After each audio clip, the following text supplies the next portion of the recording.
না আবার ইঁদুরের পায়খানা ছোট ছোট থাকে এগুলো কি করবো কি আর করবো আগে আর সামনেও বসে রাতুল একটা উপায় দিয়ে বসে মই খালি কয় যেই দিন আপনি সেই দিন আপনি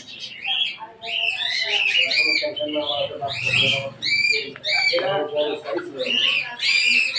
মানে আমার মোবাইলে আর খালি দেখে ছেড়ে আর বাচ্চা অন্য পাইছি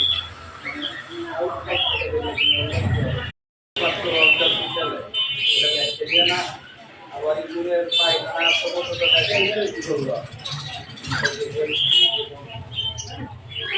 কি আর করবো আগে আর সামনেও বসে রাতুল একটা উপায় দিয়ে বসে মই খালি কয় যেই দিন আপনি সেই দিন আপনি এটা বড় সাইজ